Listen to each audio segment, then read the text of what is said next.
All right, this is my third segment speaking with Sharkman Dan, and this time we talk a little bit about the pros and cons of touching when it's too much, and we talk about Guadalupe shutting down. So what's happening here?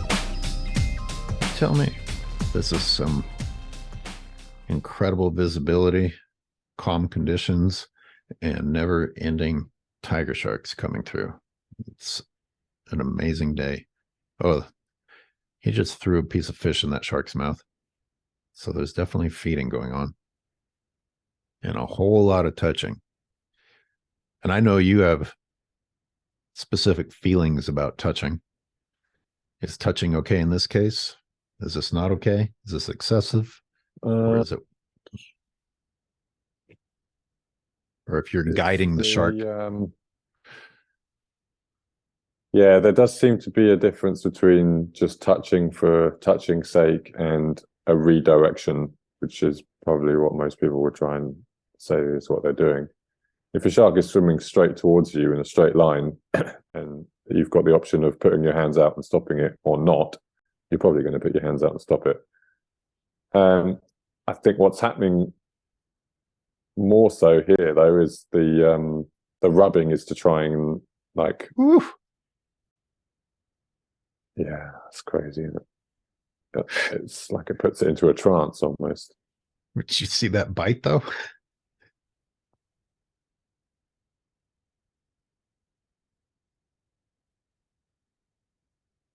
You know, people talk about associating humans with food.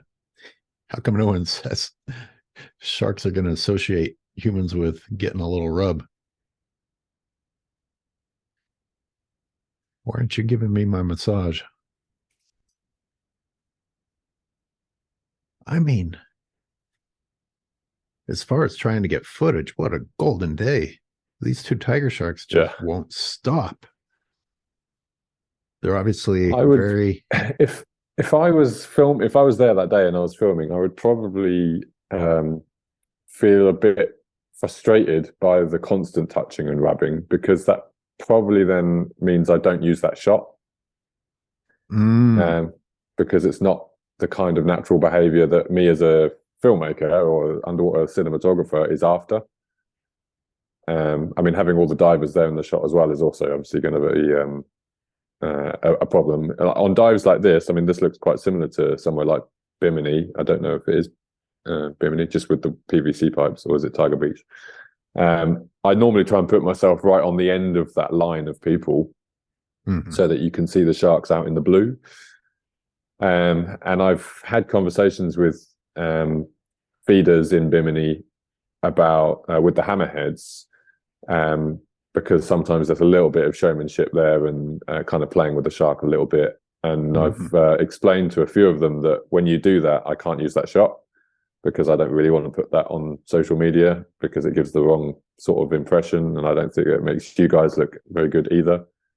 And I've had a few people saying, "Oh, actually, that's a good point. I didn't really think about that." And it does just make out that we're kind of treating these animals as our pets and things like that. And I don't think that's the right message to send either. Like, obviously, we don't want to say that these animals are, that we're trying to show that these animals aren't vicious and mindless. And obviously, I think we kind of all know that now. But we're probably going a little bit too far in the other direction of look how tame we can make this top predator. And I'm not a huge fan of that either. Well, in a perfect world, we would leave them alone. Unfortunately, we're between two extremes. It's exploiting them for tourism or exploiting them with murder. And how do we reach that in between? Because a lot of people, people would argue that tourism is the reason that they're still alive. Yeah, and I'm not saying turn them into pets. I'm not saying it's right, but you know. Yeah, I mean, you could do this dive as a tourism dive, keeping them more valuable alive than dead, which is, of course, the argument for tourism, ecotourism, without all those extra bits, couldn't you? Like, that wouldn't actually be that difficult to do, a dive where the shark comes in and you give it some food and then it swims off and then it does the same thing. Like that wouldn't be that much of a difference to most of these people. Well, is this guy just getting lucky or does this work? Because the tiger shark keeps coming there. He sends it away and it comes back. Now, if you came there to see tiger sharks and the tiger shark keeps coming and he keeps sending the tiger shark back for another try, that's a pretty Is it coming dive. back? Is it coming back because he's rubbing it or because he's sitting on top of a bait box? Well, he's on top of the bait box. Yeah, I'm not claiming that the shark is there for affection, whether it is or not. The bait box is right there. Yeah. But the tiger shark gets sent away and it's allowed to come right back. So the system he's using today is a successful system if you're there to see tiger sharks. If he wasn't doing this right here, mm-hmm. what's the alternative? What are you proposing? Because it's gonna hit that bait box. It's gonna put its mouth on the bait box. It's gonna try and take the matter into its own hands. I think if you allow the tiger shark free roam to investigate and try and find that bait box, is it gonna, go smoothly, or is it gonna? I think it would do what they normally would do to most things, which is give it a bump. I don't think that shark's going to then rip into the bait box and start thrashing it around. It's going to start investigating it in the ways that they normally do, and I think that will still look quite cool, actually. Like that will still make for quite an interesting shot and quite an interesting interaction and experience for most of those divers. If in fact that is what would happen, I would agree with you. But I unfortunately heard a story about tiger shark trying to swallow an entire bait box. I mean, some of these sharks, that one there especially, would probably be big enough, have a mouth big enough to take down a bait box like that, yeah.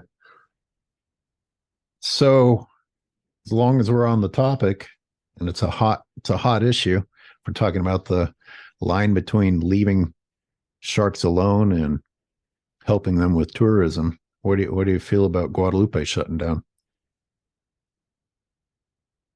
Well, unlike you, I've never been to Guadalupe, so I can't speak too much about what the operators were like. I worked in great white shark tourism for quite a while, so I kind of understand what the problems would have been. Mm-hmm. We tend to find a knee-jerk reaction to incidents that happens in various parts of the world, in various scenarios. So I suspect probably a little bit of a knee-jerk reaction to show that they're acting on possible complaints or feelings like the shark aren't being treated well or whatever it is. I don't know. I think if it doesn't happen for a couple of years, it's probably not the worst thing.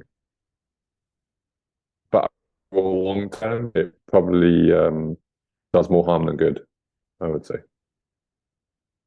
What do you think? I have the privilege of having been there, so at least I can say that I got to go before it was shut down. That aside, I hope it's not going to get exploited. I just don't believe that the Mexican Navy is going to patrol it the way that some people claim is going to happen. And there's just so many people that would love, so many rich people that would love to go down there now that there aren't tourism boats, and get yourself a set of great white shark jaws on a fishing trip out of San Diego or wherever. I hope that doesn't happen. I'm just nervous about that. If the sharks get left alone and they're better for it, then great. But as far as like a knee-jerk reaction, they threaten crap every year, and they know who violates. And I don't feel like anyone's ever actually gotten punished. So if they were going to go in steps and actually try and prevent these antics that it was shut down for, I think they could have done some other things to actually try and get people to take them seriously. I don't feel like anyone ever got spanked very hard. Maybe I'm wrong, but Yeah, it went straight to the extreme. Yeah. Yeah. Well, I'm sorry that you didn't get to go to Guadalupe. Not yet. Let's see if Not it yet. reopens.